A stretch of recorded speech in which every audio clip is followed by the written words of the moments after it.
Hello students, welcome to official YouTube channel of Nishchay education services. तो students, आज के module में हम स्टार्ट करने जा रहे हैं एक बहुत ही interesting module which is known as Punjab GK. तो इस मॉड्यूल में we will discuss about the history of Punjab, ancient history of Punjab, geography of Punjab, education of Punjab, agriculture of Punjab, political structure of Punjab और भी बहुत कुछ जो कि होगा पंजाब के रिलेटेड। क्योंकि आज पार्ट 1 है, तो पार्ट 1 में we will discuss about the ancient history of Punjab, Punjab का नाम पंजाब कैसे पड़ा, द्वाब्स ऑफ पंजाब और भी बहुत कुछ जो कि लेक्चर में आपको समझ में आ ही जाएगा। तो let's start today's lecture Punjab GK. तो हम इंट्रोडक्शन करते हैं छोटी सी एक। तो जैसा कि हम सब जानते हैं कि पंजाब इंडिया की एक स्टेट का नाम है जो कि इंडियन सब कॉन्टिनेंट के नॉर्थ वेस्ट पार्ट में लोकेटेड है। अब जो पंजाब के नेबर्स हैं वो हैं जम्मू एंड कश्मीर नॉर्थ में, हिमाचल प्रदेश नॉर्थ ईस्ट में, हरियाणा साउथ की तरफ और राजस्थान साउथ वेस्ट की तरफ, और पाकिस्तान तो हमारा नेबर है ही। जिस पंजाब को आज हम जानते हैं या जिस पंजाब में आज हम रहते हैं, एक्चुअली इसकी एग्जिस्टेंस हुई थी नवंबर 1, 1966 में। ये एक बड़ा ही इंटरेस्टिंग और लंबा चौड़ा एपिसोड है, इसको भी हम डिस्कस करेंगे सब्सिक्वेंट लेक्चर्स में। और पंजाब की जो कैपिटल है दैट इज चंडीगढ़, जो कि हरियाणा की भी कैपिटल है, and Chandigarh is a UT. ठीक है, ये कॉमन नॉलेज है, ऑलमोस्ट सबको पता है। अब द नेम पंजाब।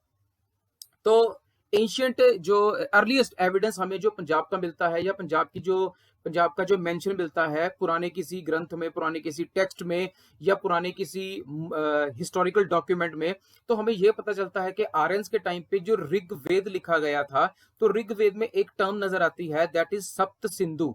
तो रिसर्च करने से यह पता चला कि जो सप्त सिंधु टर्म है that is related to today's Punjab, कि पंजाब को ही सप्त सिंधु कहा गया है। सप्त का मतलब 7, सिंधु का मतलब रिवर्स। हालांकि सिंधु को वो समुद्र कहते थे, लेकिन काफी रिसर्च से पता चला कि सिंधु का मतलब रिवर है। तो ऋग्वेदा में 7 नदियों का जिक्र किया गया है। वो 7 नदियां कुछ इस प्रकार हैं: सरस्वती, जिसको आज हम प्रेजेंट घग्गर कहते हैं, सताद्रु या शुतद्री, जो कि आज की सतलुज है, विपासा, जो पुराना नाम था, आज की ब्यास नदी, असिकनी, चंद्रभाग, आज की चेनाब नदी, इरावती, आज की रावी नदी, वितास्ता या वेत, आज की झेलम, और सिंधु, जो कि इंडस रिवर है। तो ये 7 नदियों का जो मेंशन है वो किया गया था ऋग्वेदा में एज सप्त सिंधु। तो सप्त सिंधु को ही पंजाब या पंजाब को ही सप्त सिंधु कहा गया था, इसको आप याद रखना। ठीक है, आगे चलते हैं। और किन किन नामों से पंजाब का मेंशन किया गया है? कहीं कहीं पे मध्य देश भी नाम मिलता है आफ्टर द नेम माद्री, जो कि पांडवों की माता थी। इसका जो एरिया था वो कुछ चिनाब और ब्यास से लेके चिनाब और झेलम तक बताया गया है, और पुराने टाइम पे इसकी कैपिटल थी साकाल। कभी कभी या कहीं कहीं उत्तर पथ भी पंजाब का नाम लिया गया है, जो कि एंशिएंट बुद्धिस्ट लिटरेचर में मिलता है। मतलब बुद्धिस्ट लिटरेचर में पंजाब का नाम क्या है? उत्तर पथ। एक बहुत ही मशहूर एंशिएंट ट्रैवलर था जिसका नाम था ह्यून सांग। ह्यून सांग एक चाइनीज एंशिएंट ट्रैवलर था जो कि बुद्धिज्म की शिक्षा लेने इंडिया आया था। तो उसने भी पंजाब में कुछ टाइम बताया था। तो उसने पंजाब के किसी एरिया को सुख भूमि कह के मेंशन किया है। एक्चुअली वो किस एरिया को रेफर कर रहा था इसके बारे में हमें ज्यादा नहीं पता, और वो 7th सेंचुरी एडी में यहाँ आया था। सुख भूमि का मतलब ये है, शायद उसको यहाँ पे आपके ये लगा होगा कि यहाँ के लोग बड़े सुखी हैं, खुश रहते हैं, समृद्ध हैं, यहाँ पे दौलत बहुत थी, तो शायद इसलिए उसने इसका नाम सुख भूमि रखा होगा। प्रेजेंट डे, जिसे आज हम कुरुक्षेत्र के नाम से जानते हैं, इसको किसी टेक्स्ट में ब्रह्मव्रत भी बोला गया है या ब्रह्मवर्त भी बोला गया है, लेकिन पंजाब को ब्रह्मवर्त नहीं बोला गया है, कुरुक्षेत्र के पार्ट को ब्रह्मवर्त बोला गया है, ये आप याद रखना। एंशिएंट एपिक महाभारत में पंजाब को 2 नामों से कहीं कहीं मेंशन किया गया है।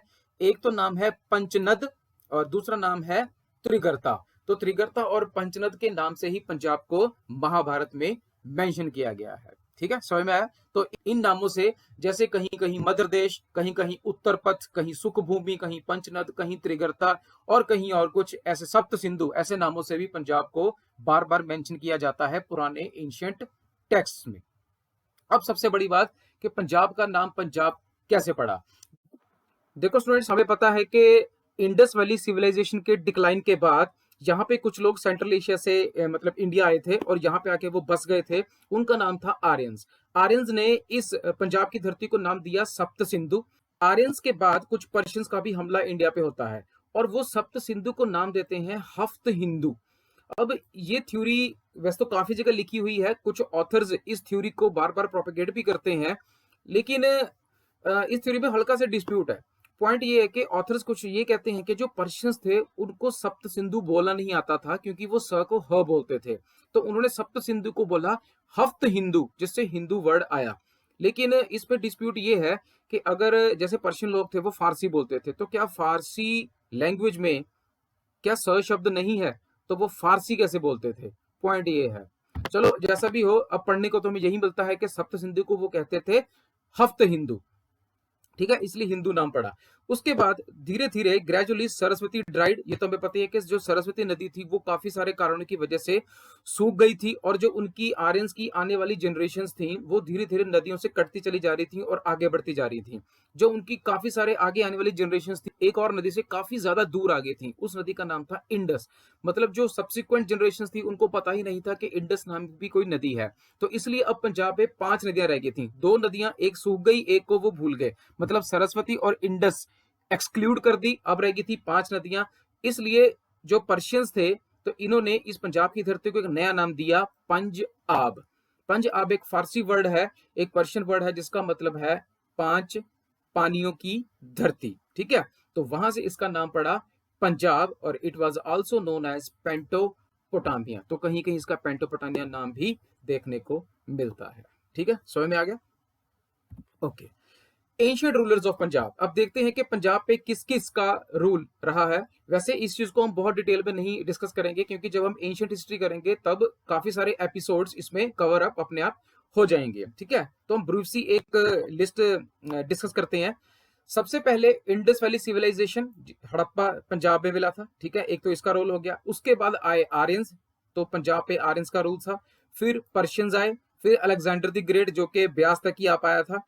फिर मौर्यस का रूल, मौर्यस का रूल हटाया किसने? बैक्ट्रियन इन्वेडर्स ने। बैक्ट्रियन इन्वेडर्स को चैलेंज किसने किया? स्काइथियन ट्राइब्स ने।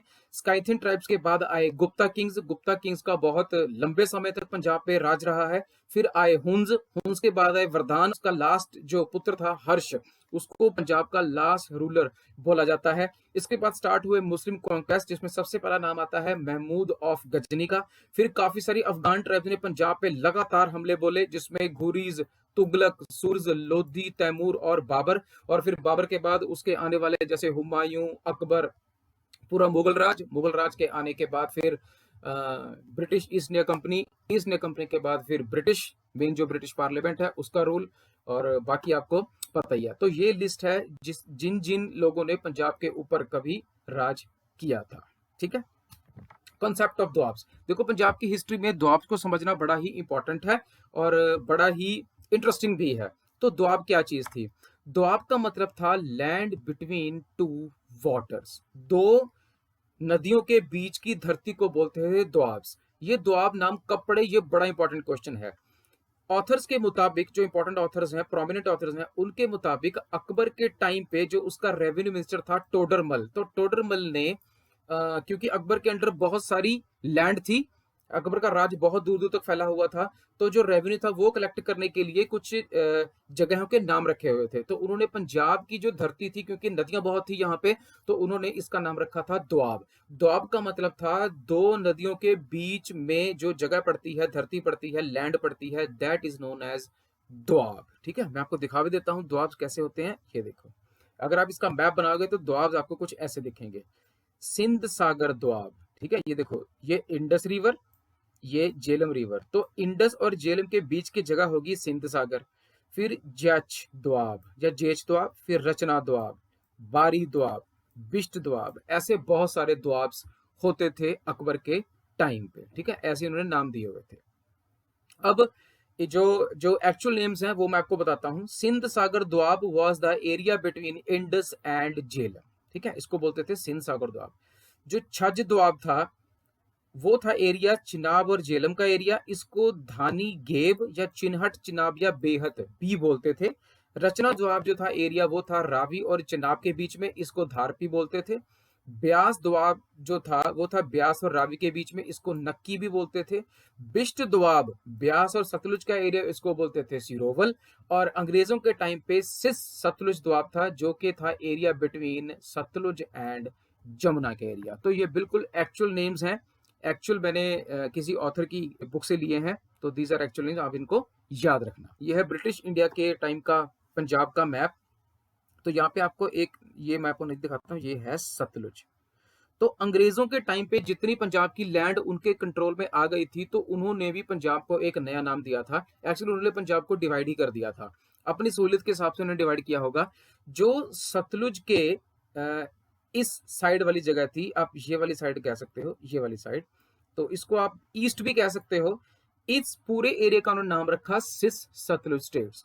और जो सतलुज के वेस्ट वाला जो एरिया पड़ता था, इधर वाला एरिया, इसको इन्होंने नाम रखा ट्रांस सतलुज स्टेट्स। ठीक है, तो जो सिस सतलुज स्टेट थी उनमें आप देख ही रहे होगे, ये देखो सिस सतलुज स्टेट में आता था पटियाला, जींद, और ये बहुत सारी स्टेट्स, ये ऐसे। तो यहाँ पे बहुत सारी स्टेट आती थी। मैं आपको सारी स्टेट की लिस्ट भी बताता हूँ एक। ठीक है, इधर आप देखो, इधर के ये भावलपुर है ना, जो साउथ, थोड़ा साउथ की तरफ पड़ता है, और इधर काफी सारी स्टेट्स थी जो कि ट्रांस सतलुज स्टेट के नाम से जानी जाती थी। ठीक है, अब सिस सतलुज स्टेट क्या थी? Cis Sutlej states were a group of states in modern Punjab and Haryana states lying between the Satluj, north of Himalayas east, and Yamuna river and the Delhi district of south. ठीक है, these states were ruled by Sindhya dynasty of Maratha empire. Various Sikh sardars and other rajas of Sis Satluj state paid tributes to the Marathas. Actually ये जो states थी, ये जो land थी, इन पे Scindia dynasty का राज था। कुछ जो सिख सरदार थे या अदर राजास थे, वो मराठास के अंडर काम करते थे और उनको ट्रिब्यूट भी देते थे। इसका मतलब मोटे तौर पे कह सकते हैं कि मराठास का राज था। लेकिन सेकंड एंग्लो मराठा वॉर के बाद जब मराठास हार गए थे, तब सिखों ने भी अपनी टेरिटरी लूज कर दी थी, या सिख सरदार थे उन्होंने अपनी टेरिटरी लूज कर दी थी, और सारी टेरिटरी किसके कंट्रोल में आ गई थी? ब्रिटिश के कंट्रोल में। तो सिस सतलुज स्टेट्स कौन कौन सी थी? कैथल, पटियाला, जींद, थानेसर, मलेरकोटला और फरीदकोट, ये सारी की सारी सिस सतलुज स्टेट थी, और ये पड़ती थी ईस्ट में। किसके ईस्ट में? सतलुज के ईस्ट में। ठीक है, समझ में आ गया? ओके स्टूडेंट्स, आज के लेक्चर में सिर्फ इतना ही। It was a brief introductory lecture of Punjab GK. Next lecture में हम डिस्कस करेंगे the birth of Sikhism, clashes between Mughals and Sikhs, और सिख गुरुओं के बारे में भी डिस्कशन करेंगे। तब तक के लिए stay safe, goodbye, take care and love you जिंदगी।